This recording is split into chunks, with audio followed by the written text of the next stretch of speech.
Today, we want to talk about burnout. What does burnout look like, especially with people who have a hustling mindset, a hardworking mindset, or in corporation, or as a CEO, as a director, a manager?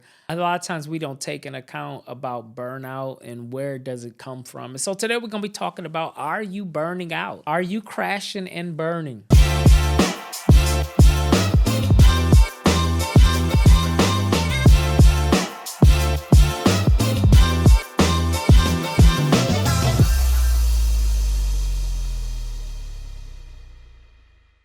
As a trauma doctor, as a trauma specialist, as a traumatologist, one of the works I do, I did this segment called Leading While Bleeding. And I was there asking the question, is it possible for leaders to be bleeding on the people that they serve?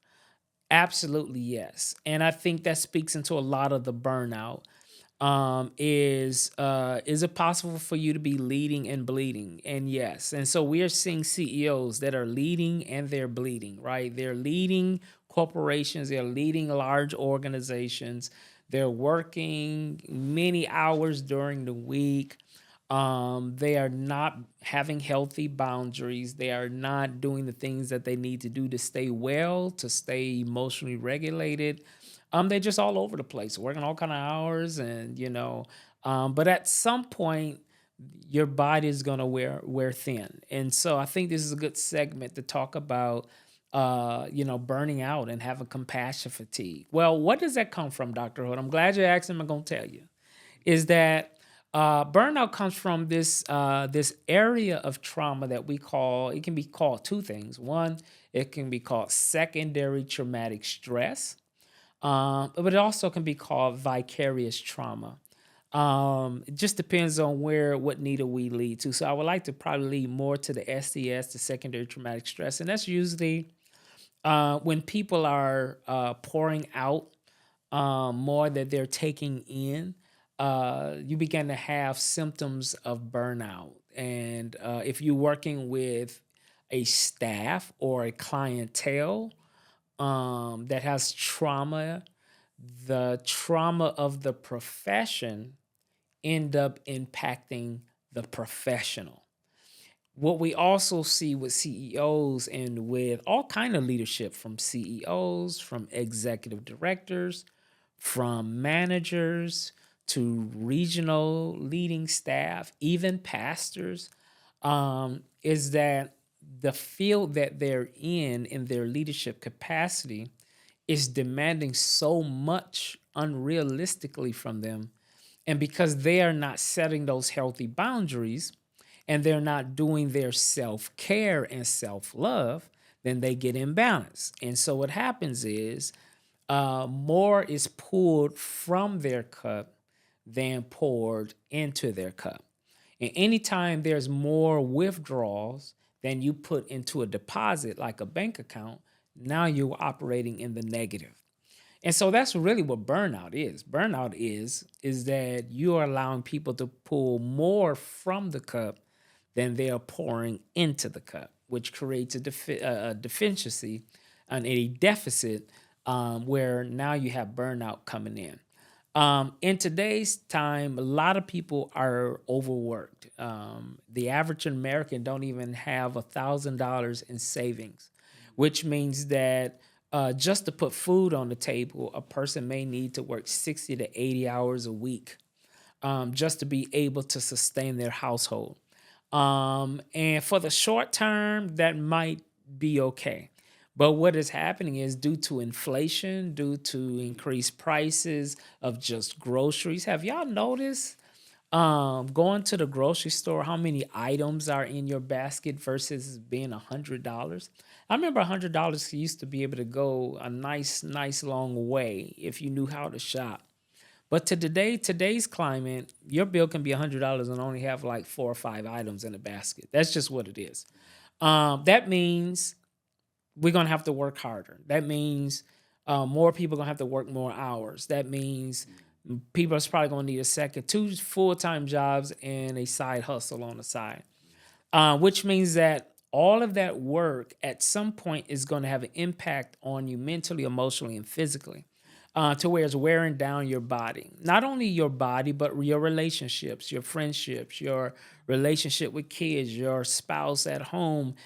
Things began to get imbalanced. Things began to get left behind. There began to be fractures in the foundations of your family, your marriage, your relationships, all of that. When you are overworked, you're overtaxed, you're gone most of the time, then you're there. And then when you do come home, you pretty much just got crumbs. You're working on fumes. You don't have the energy to engage uh, and to be with your family. So those are the things that happens when you are in burnout. Also, sometimes people use their job as a coping mechanism to run away from their trauma, believe it or not. Sometimes people have been through trauma in their lives and they overwork themselves so they don't have to deal with what they've experienced. So they end up staying at the office longer and finding more work to do so they don't ever have to deal with the things that has happened to them. So sometimes um, when we talk about burnout, that also come from a person who's just addicted to be at work. They're a work addict, and they just work, work, work. And there's nothing wrong with having integrity and having credibility and having a great work ethics. All that stuff, it has its place. But when you are overworking yourself over and over and over, it's impacting you, it's impacting your loved ones, it's impacting your spouse, it's impacting your relationship with kids. And next thing you know, your 5-year-old that was in kindergarten is now in the ninth grade. I mean, that's just how much time. And when you're overworking, working, you be like, where did the time go when it comes to the kids? This is the reason why you got to slow down and prioritize your life and deal with the thing that's important. I always believe family is first. I just have that core value. I mean, before anything was, family was here. Before the church was, family was here. Before community was, family was here. Before there was anything called a nation or a kingdom, it come from families. Family always had to be first when we're talking about when we're working and overworking ourselves. Next thing you know, we've missed a lot of football games. We missed a lot of recitals.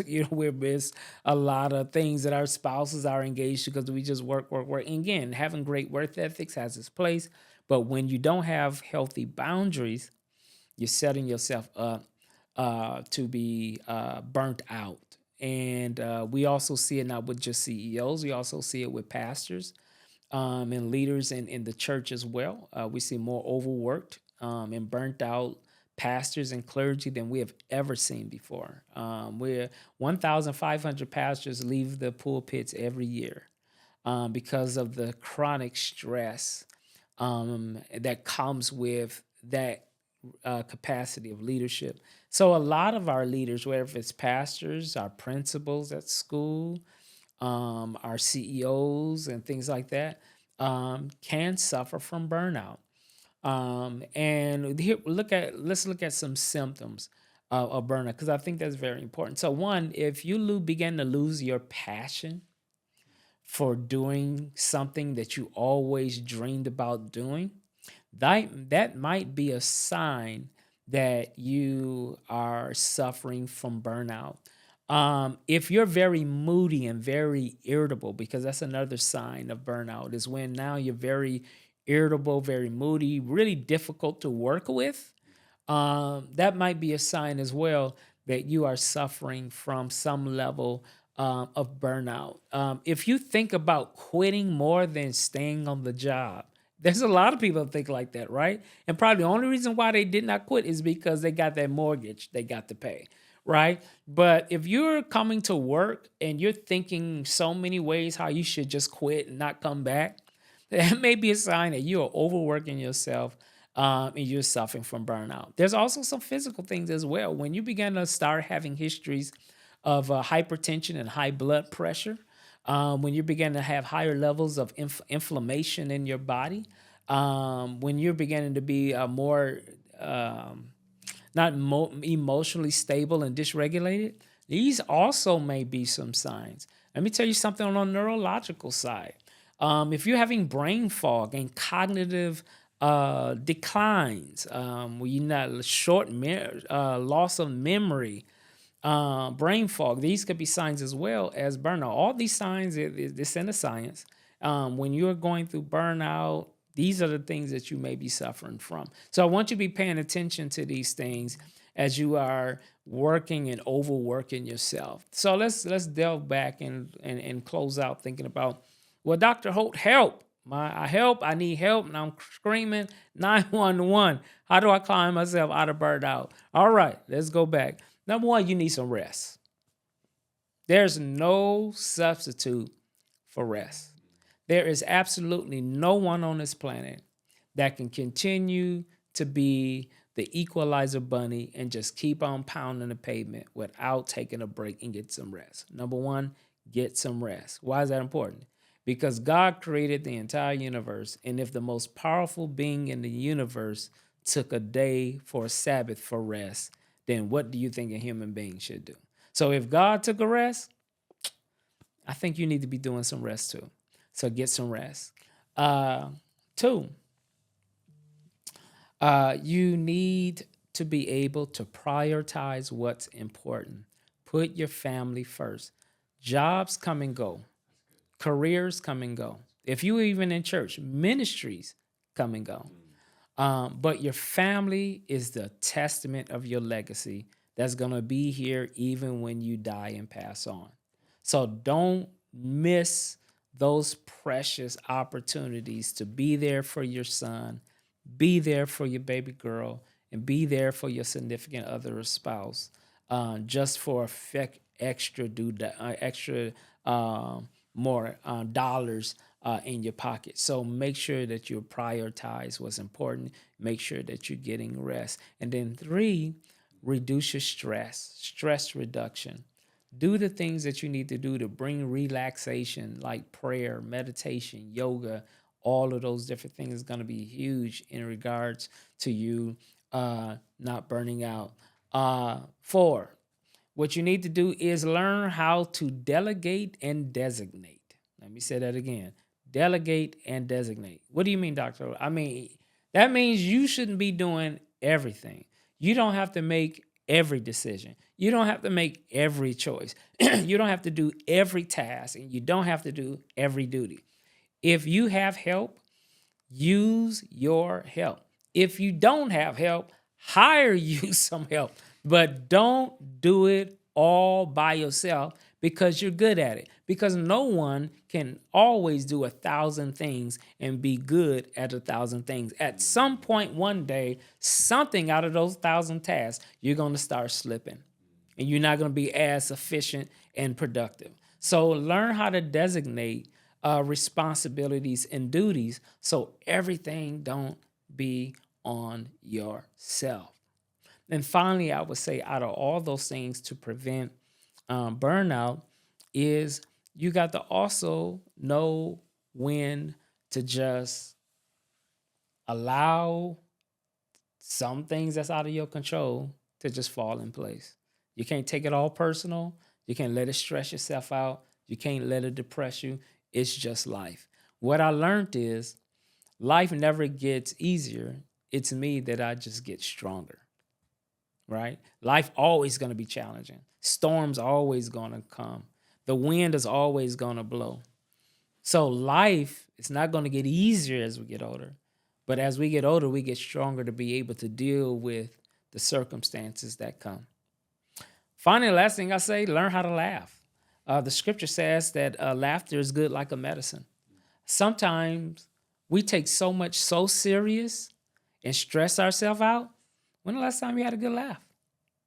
So just as much as you may need a nice conference, or you need an inspirational word, or you need a sermon at church on Sunday, sometimes you need Kevin Hart's ministry and make you laugh. So laugh. Don't take everything serious. Sometimes, even with your own mistakes, if you learn how to laugh at yourself, then that helps you not to even take even criticism so hard because you are able to laugh about it. Laughter is good like a medicine. And if we laughed more than we cried, if we laughed more than got stressed, if we laughed more than we were frustrated, the more balance it would bring to us in our burnout. So be encouraged. You can survive burnout. and you can survive burnout starting today. Do those things, and I guarantee you're going to see some improvements. All right, this is your boy, Dr. Holt, the Trauma Doctor, with the Unbreakable Show. Take care. Let's heal together.